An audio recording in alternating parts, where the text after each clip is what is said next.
សូមគោរពនិងជម្រាបសួរបងប្អូនទាំងអស់គ្នាសូមស្វាគមន៍ចូលមកកាន់ភាសាអង់គ្លេសថ្នាក់ទី7ទំព័រទី107ចាអញ្ចឹងយើងចូលទៅដល់ចំណុចទី4អានទាំងអស់គ្នា for play sentence relay play sentence relay play យើងបកថាលេង sentence relay sentence យើងបកថាប្រយោគ relay យើងប្រែថាបញ្ជូនបន្តឬក៏បណ្ដាក់ចាបញ្ជូនបន្តឬក៏បណ្ដាក់បើនេះល្បែងនឹងវាពាក់ព័ន្ធនឹងការបណ្ដាក់ប្រយោគណាបងប្អូនបណ្ដាក់ប្រយោគឬក៏បញ្ជូនប្រយោគនឹងតគ្នាបានន័យថាយើងរនឹកម្នាក់មកប្រយោគម្នាក់មកប្រយោគហើយយើងបញ្ជូនតគ្នាចាអញ្ចឹងយើងធ្វើម៉េចយើងរនឹកមកប្រយោគស្រាប់ខ្លួនឯងWho can remember the sentences? Who can remember the sentences? នរណាដែលអាចចាំបាននៅប្រយោគចាអញ្ចឹងអ្នកទី1និយាយមុនគេចាប្រយោគអីហើយអ្នកទី2ចាប់ផ្ដើមនិយាយបន្តទៀតដោយភ្ជាប់ជាមួយនឹងប្រយោគរបស់អ្នកទី1ផងបងប្អូនហើយអ្នកទី3ចាប់ផ្ដើមបន្តទៀតបន្តរហូតនិយាយតាំងពីប្រយោគអ្នកទី1និយាយអ្នកទី2និយាយរហូតដល់ខ្លួនឯងថែមមកប្រយោគឥឡូវបងប្អូនមើលឧទាហរណ៍នេះI play football ខ្ញុំលេងបាល់ទាត់ឧទាហរណ៍ថាប្រយោគនេះគឺម្នាក់ប្រុសជាអ្នកនិយាយចុះម្នាក់ប្រុសនេះជាអ្នកនិយាយខ្ញុំឧទាហរណ៍ថាគាត់ជាស្រីណាហើយនេះចាប់ដើមសិស្សនេះនិយាយថា Teacher mom play football ចាអញ្ចឹងខ្ញុំឧទាហរណ៍ថានេះ Teacher mom ទៅចុះអញ្ចឹងម្នាក់នេះកូនសិស្សនេះនិយាយថា Teacher mom play football I draw cartoon អញ្ចឹងសិស្សទី1និយាយពីរប្រយោគដែលគ្រូគាត់និយាយផងប្រយោគដែលខ្លួនឯងនិយាយផងបន្តមកទៀតសិស្សទី3នេះខ្ញុំឧទាហរណ៍ថានេះគាត់ជាសិស្សទី2អញ្ចឹងសិស្សទី2នឹងត្រូវនិយាយ3ប្រយោគមិនប្រយោគរបស់គ្រូនិយាយផងប្រយោគរបស់ដៃគូទី1និយាយផងប្រយោគរបស់ខ្លួនឯងបន្ថែមមកប្រយោគទៀតផងអញ្ចឹងបានន័យថាបន្តបដាក់គ្នារហូតTeacher mom play football, Supal draw cartoon and I go for a walk អញ្ចឹងខ្ញុំឧទាហរណ៍ថាម្នាក់នេះឈ្មោះ Supal Teacher នេះ play football, Supal draw cartoon and I go for a walk នេះឃើញទេបងប្អូនអញ្ចឹងគាត់បន្ថែមខ្លួនឯងមួយប្រយោគគឺ I go for a walk បន្ទាប់មកទៀតយើងត្រូវបញ្ជូនទៅម្នាក់បន្តទៀតហើយម្នាក់ហ្នឹងត្រូវតែបន្ថែមប្រយោគមួយទៀតខ្លួនឯងចាអញ្ចឹងអ្នកទី4ត្រូវនិយាយ4ប្រយោគអ្នកទី5និយាយ5ប្រយោគអ្នកទី6និយាយ6ប្រយោគអ្នកទី7ត្រូវនិយាយ7ប្រយោគត្រូវចាំតាំងពីលេខរៀងប្រយោគទី1រហូតមកដល់ប្រយោគទី5 7ចាអញ្ចឹងសង្ឃឹមថាបងប្អូនចេះលេងណាល្បែងមួយនេះយើងចូលទៅដល់ចំណុចទី5 5 work with a partner ធ្វើការជាមួយដៃគូ ask and answer ឆ្លើយសួរនិងឆ្លើយ complete the table បំពេញតារាង Student A turn to page 232 Student B turn to page 238ចាអញ្ចឹង work with a partner ធ្វើការជាមួយដៃគូម្នាក់ ask and answer សួរនិងឆ្លើយ complete the table បំពេញតារាងអញ្ចឹងយើងចាប់ផ្ដើមធ្វើការជាមួយដៃគូដោយបងប្អូនអាចជាសិស្ស A ទៅបើកទៅទំព័រ232ហើយដៃគូរបស់យើងបើកទៅទំព័រ238នៃភាសាអង់គ្លេសដែលយើងកំពុងរៀននេះតែម្ដងបងប្អូនចាអញ្ចឹងបងប្អូនមើលសំណួរគេឲ្យជាគំរូមកយើងស្រេចហើយ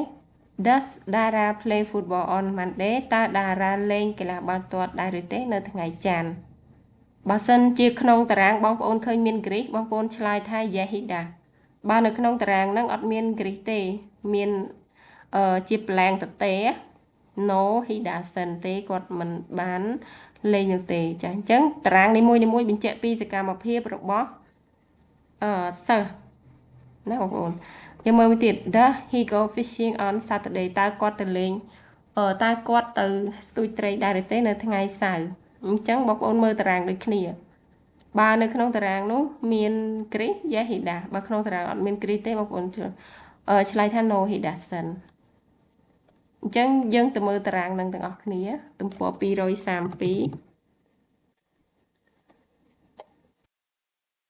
232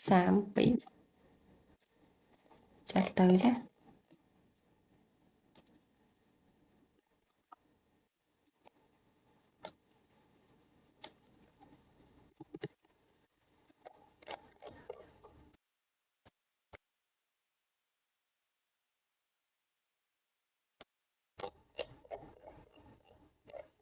នេះតារាងបងប្អូននេះគឺតារាងពេលវេលារបស់សុផល ចានេះគឺជាតារាងពេលវេលារបស់សុផលបងប្អូនមើលកន្លែងណាដែលមានគ្រីសបានន័យថាសកម្មភាពនោះគាត់បានធ្វើ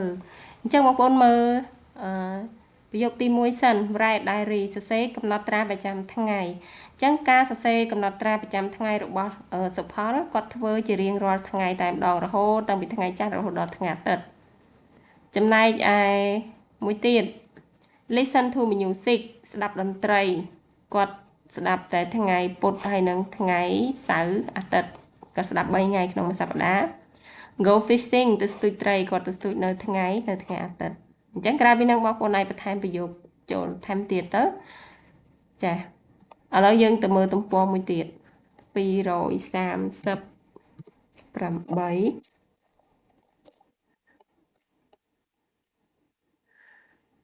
ចានេះគឺជាតារា timetable តារាងពេលវេលារបស់តារាអញ្ចឹងតារាគាត់មានតារាងពេលវេលាដែរគាត់សរសេរកំណត់ត្រាប្រចាំថ្ងៃតាំងពីថ្ងៃច័ន្ទរហូតដល់ថ្ងៃអាទិត្យចាគាត់សរសេររាល់ថ្ងៃបងប្អូនឃើញមានសញ្ញាគ្រីសបានគាត់ធ្វើ listen to music ស្ដាប់តន្ត្រីបានគាត់ធ្វើនៅថ្ងៃពុធហើយថ្ងៃអាទិត្យគាត់ធ្វើ2ថ្ងៃគាត់ស្ដាប់2ថ្ងៃ go fishing ក៏ស្ទូចត្រីនៅថ្ងៃអាទិត្យដែរចាយ៉ាងដូចគ្នានឹងសុផលនឹងតារាចាឥឡូវបងប្អូនយើងទៅមើលទំព័រយើងខាងមុខវិញ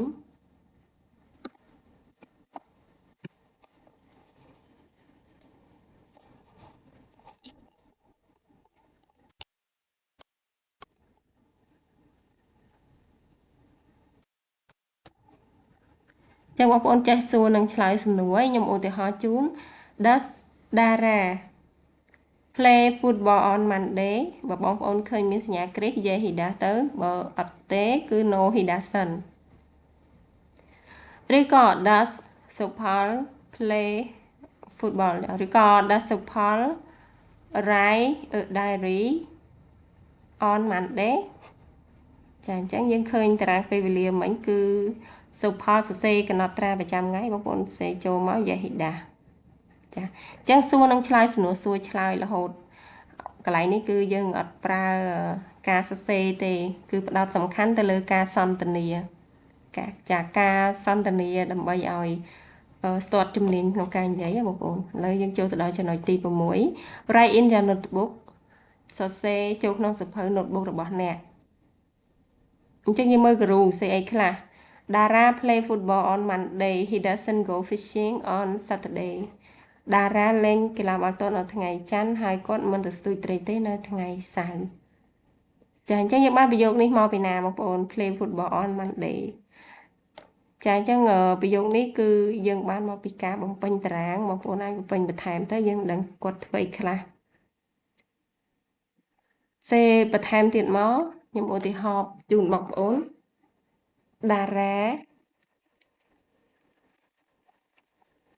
write a diary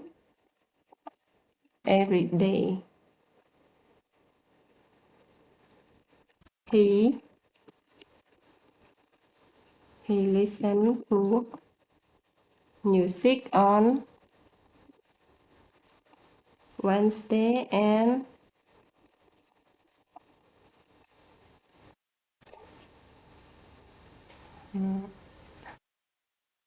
Supal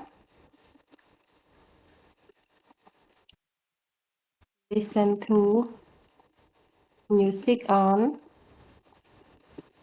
Wednesday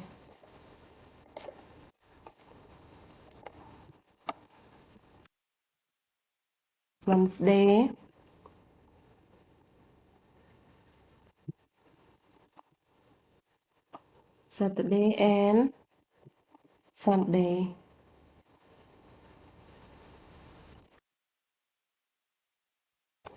ចាអញ្ចឹងខ្ញុំឧទាហរណ៍ជូនបងប្អូនប៉ុណ្នេះ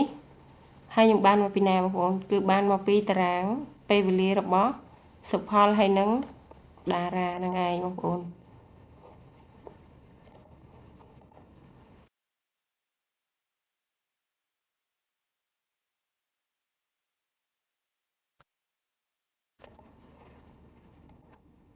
ឬក៏យើងអាចបន្ថែមប្រយោគ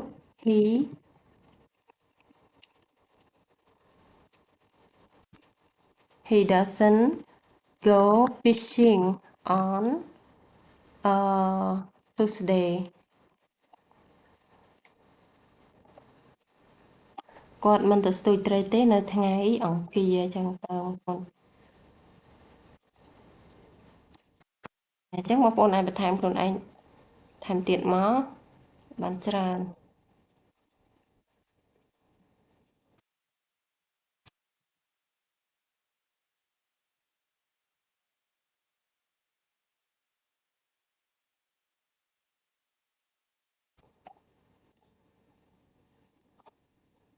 ចាអញ្ចឹងចម្លើយទី6ខ្ញុំជូនបងប្អូនត្រឹមតែប៉ុណ្ណេះហើយបងប្អូនអាចបន្ថែម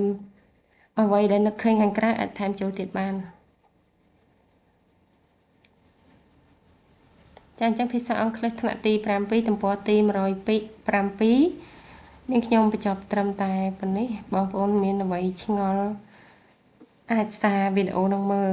ឡើងវិញបានចានាងខ្ញុំបានបញ្យល់បងប្អូនមួយ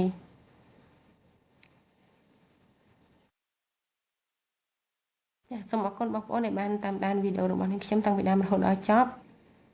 បងប្អូនដែលមិនទាន់បាន Subscribe បងប្អូនជួយ Subscribe នាងខ្ញុំម្នាក់មួយផង